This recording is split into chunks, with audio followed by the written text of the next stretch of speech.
Good afternoon. Welcome to Seattle Real Estate Podcast. I am here with your co-host, Tucker Maxwell with Guild Mortgage, Dan Edwards with the Seattle Real Estate team, and we have got a great show for you today. Last week, we talked about what 2025 would have in store. This week, we're going to jump into some tips for home buyers getting ready to hit the market. Before we do, please do take a moment to subscribe, like this channel, like this podcast, put your thumbs up in there, put your comments in there. We're happy to answer any questions in real time. And it looks like my stream was deleted on Facebook, so I need to try and create a new stream. Let's see what happens. Go live. Let me see if it does it. Edit. I don't know why it would have been deleted, so we might have to just start this whole thing over. There we go. Post was created on Facebook, delete it. Remove destination from the stream. Save changes. Well, we're live on YouTube, so Facebook's not live, but we'll just kind of keep going this way. I don't know what happened there.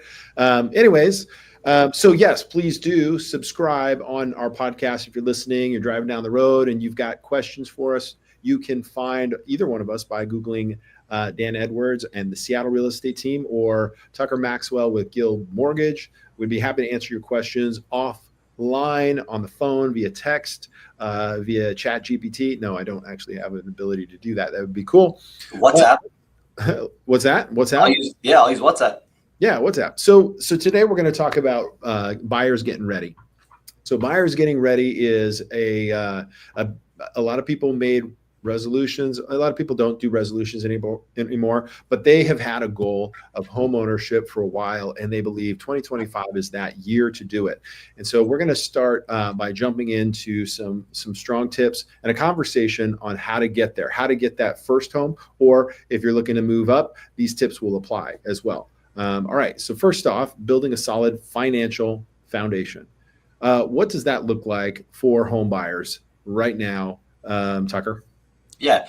So I think it really boils down to three things. I think most importantly, it starts by tracking your credit score, and not necessarily with too much emphasis on the score, but just knowing, is it going up? Is it going down? Roughly what ballpark is it in? That's a critical component to qualifying for a home loan, is making sure we have a valid credit score.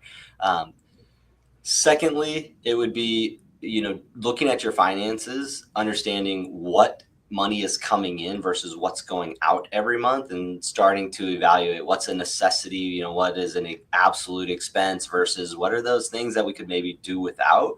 So that way we can back into, what is a comfortable monthly payment that we are willing to take on when we're a homeowner, and also how much money do we have set aside for this purchase. Well, let's go back to that credit score thing, and then we're going to talk about the budget thing. But the credit score, there's a lot of different things that go into it, but there's some items that have a bigger impact on others. Number one, establishing a credit score is, we have a lot of people who have immigrated here and have been here a few years, and maybe they pay cash for everything and they never use credit. That could be a challenge. So you might want to do some things there just to establish credit. What can somebody do that doesn't need it, but we should do it? What can somebody do right now in order to prepare themselves? And then how long will it take? Yeah, absolutely. So I like to talk about credit cards. You could open a credit account, and if you don't have a credit score, it might be hard, but you can open a secured credit card, meaning you give the bank $5,000. They give you a credit card for $5,000. Another thing they could do is just ask to be added as an authorized user on somebody else's account. So let's say they have a spouse that has some valid trade lines.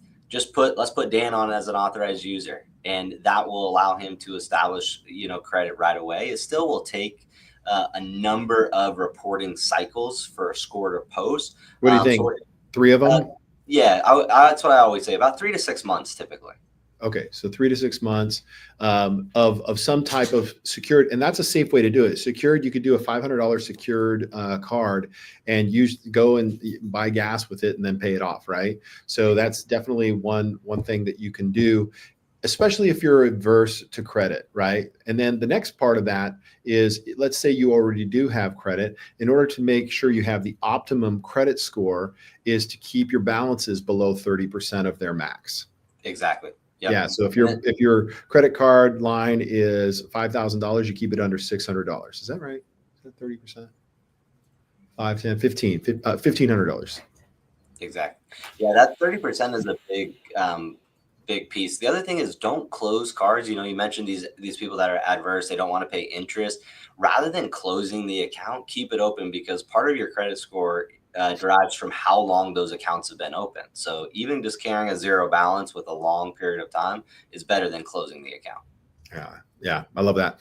Okay, so now moving on to the other solid foundation, like knowing your budget and knowing your that's Nacho. He's very serious about knowing your budget. How does somebody? What are some tools out there that people can kind of organize their input, their income, and their expenses? Yeah, so Mint's the one that I really love. What it does is it categorizes your expenses into different categories, so you can start to understand, back to these things that are necessities like groceries, fuel in your car, your cell phone bill, things that like we really can't get by today without, versus streaming services and booze at the bar, things like that are not things that we necessarily need to do. And if home ownership is a goal of ours, maybe we can make some sacrifices. Okay, that's great. All right, then, so essentially building a solid foundation, get a credit score, watch your input, watch your income, watch your expenses. Anything else for building a solid foundation? I think it's really, really understanding what you're comfortable with. So understanding that monthly payment target, and that's super important before you set out and talk to a loan officer or a real estate agent, because once you start looking at homes, things start to change. You might start to stretch one way or the other, but it's nice to know up front, like I'm willing to take on a payment of, and whatever that number is. So that way, once you have a team that's helping you, we can make sure that you're looking at homes that will yield that result. And I would say it's important to be reasonable when you're making that assessment, honestly, because if you're paying $1,800 rent somewhere, you're probably going to pay a premium for ownership. So what I recommend to specifically first-time home buyers is, let's say 1,800, I say 2,400. Is say, okay, this is what I'm going to stretch to, 2,400, and then make that payment every month, but just put the difference, the $600 into a savings account. So now you're building your down payment while you're doing that. But it creates a habit already of that money already going towards your mortgage. So, okay. So building a solid foundation. The next thing we need to talk about is understanding the mortgage options. There are a lot of them, and I do mean a lot. But let's go over the most common and what they should watch out for. Yeah, so like you mentioned, there's a ton of different home loan options, and they are based around your financial pictures. So first, understanding how much money you have set aside for this purchase will help us to determine your down payment capabilities. And so, for instance, with conventional, if you're a first-time home buyer, we can get away with 3%.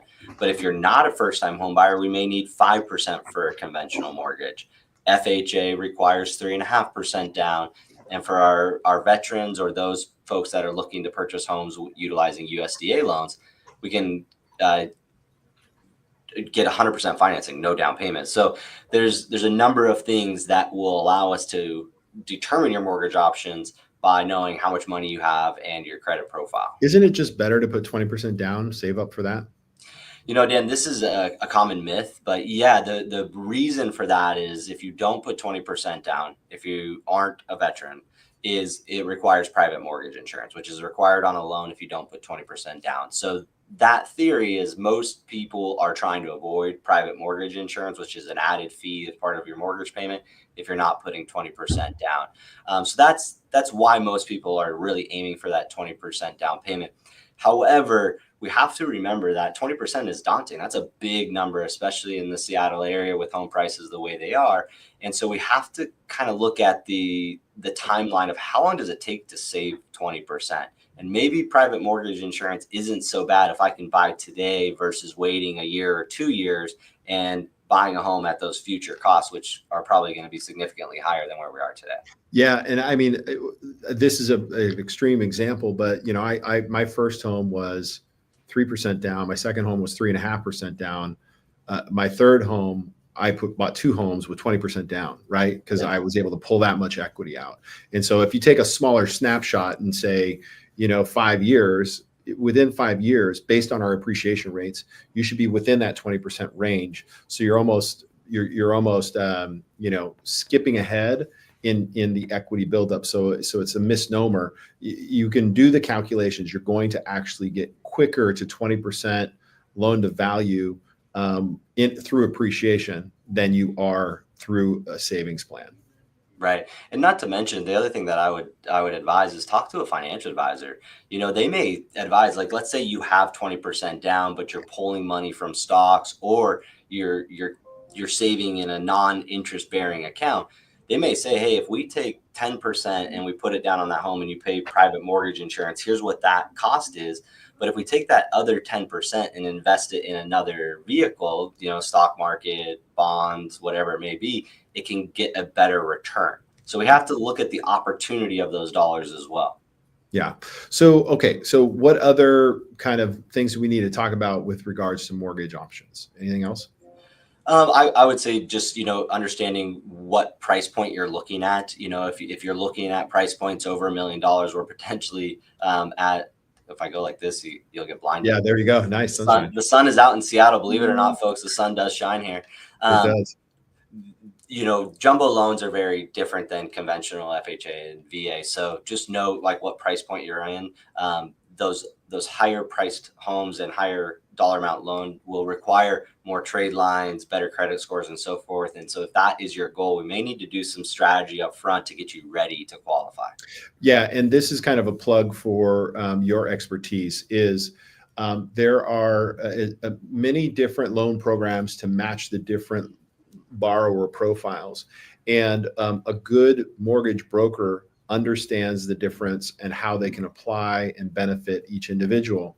So as you consider that, there's an option to go to your big box bank and say, hey, can you get me a loan? And they'll say, yes, absolutely. Here's the thing is they're going to give you the program that they have.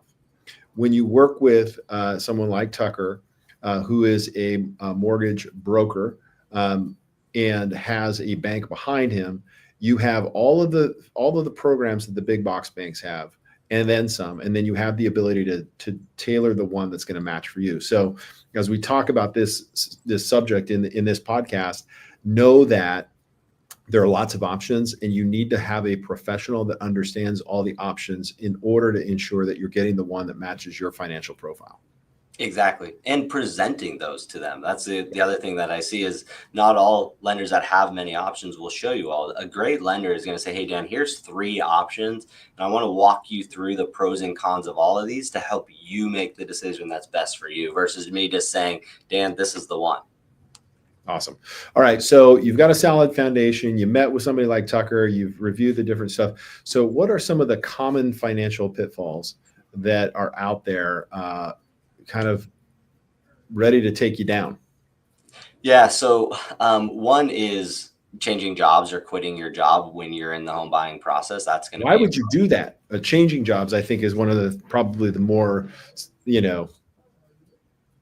I guess, assumptive that why would that matter? I still have a job, Exactly. Yeah, it's that one. That's the biggest one. It's, oh, well, it was a promotion with a different company, so I took it. Well, we may need to reestablish a history there. We may need to, if it's commission, reestablish what's customary of this new position. So I think changing jobs is a common pitfall. Another one is spending the money that we use to pre-approve you to determine what you qualify for. We're expecting you to bring 10% down. If you use that money and then you get under contract, you no longer have your down payment funds. So being really mindful that as you're out shopping, the goal is to continue to save because there could be unexpected expenses. You could be in a competitive situation where you need to escalate, but having more money than less money when we pre-approved you is always going to be important. So changing jobs. The other one is buying big ticket items, right? Yeah, financing them, especially if you get new loans, that's going to change the ratio of how much you make versus how much your bills are. And so specifically car loans, which could be relevant if you're moving into the area and you're thinking that. Yeah, the other one we see, Dan, is once clients get under contract, they start financing furniture.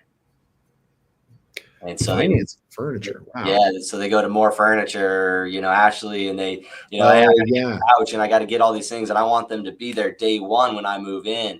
And what they fail to remember is that we're going to do a pre-close credit check, and we're going to check that. And if that changes the scenario, could could potentially make them, no longer qualify. So pre-close, how many days before close is that? On conventional mortgages, it's within 10 days of closing. Within 10 days. So essentially, if it's, just don't do it. Yeah. Like you can get a Home Depot card, right? Same thing. Those are the things that you do not want to do. Just wait, sit on fold up chairs, until afterwards, and then go crazy, I suppose. Or just be cautious with your credit. Any other common pitfalls there?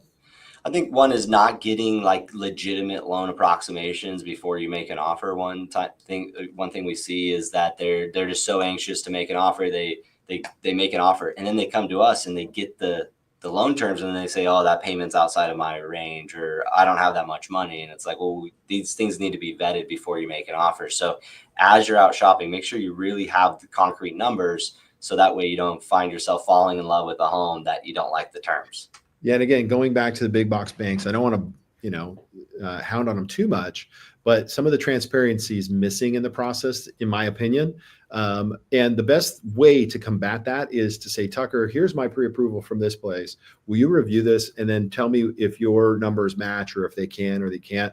It's just one way to, at the least keep who's working for you honest. You would do that, right? Free of charge? Oh, absolutely. Okay. Cool. We do that all the time. All right. So 2025 is going to be a great year for home buyers out there. There's definitely more inventory. Just talked to one of our brokers here. She's listed 4 homes already, and they're moving quickly. So understand that you need to be prepared. There's going to be opportunity. There still is not going to be the level of opportunity. And what I mean by that is available inventory as there was 2 years ago because of the kind of the tightness of the market. Those move up buyers may not see the financial, ability to do that. So it's not like we're going to have a ton of inventory. And interesting is while people do feel the effects of the economy seems a little bit slower, the inventory numbers never grew to the level that they did during the Great Recession. We are still very low in inventory, so the movement is going to be kind of fast-paced. So be prepared. Get prepared early. If you're already doing your taxes, that's a brilliant thing to do, to be prepared, because a lot of lenders are going to want to see those if they can. When do you guys just say, okay, now we have to see it? Like after April 15th, or is it? It depends on the type of borrower it is, whether they're W-2 or self-employed. But yeah, as soon as that tax day comes around, we're going to need that or an extension. Okay. So we got to either have proof that you filed or an extension come that tax day. And so that's really important. The other thing that we offer is, and especially for your self-employed borrowers, is before you file, send us a proposed filing. So that way we can tell you, hey, is the amount of income I'm claiming enough to qualify for the home I want to buy? One thing we often see with self-employed borrowers is they want to buy that home and they come to us and I say, well, you didn't claim any income. And it's too late by that point. Then we have to look at amended returns or figure something out, or they have to wait. So get with a lender early and say, hey, this is, what my tax person has prepared. What do I qualify for? And then they can go back and say, hey, tax preparer, I need more income in order to qualify. Maybe we should remove some deductions, or we should look at this a little differently. Or I can say, hey, you more than qualify. You're good to go. Let's file that. That's awesome. Well, listen, all right. So in conclusion, build a strong financial foundation, understand your mortgage options, avoid those financial pitfalls, and you will have an amazing new home in 2025. It could be awesome. So awesome. Great. Let's pivot. How was your weekend last week? And I think you said you were going to the mountain. How did it all pan out? It was awesome. There was tons of new snow. Alpental was great. Deep snow. So, I think it's going to be another great weekend in the mountains again. Going to do it again? Yep, absolutely. Yeah, there's blue sky out there right now. It would be great to be out there right now. I know. Yeah, they did post. I saw on social media that it was bluebird skies up there. So it would have been a great day on the golf course too.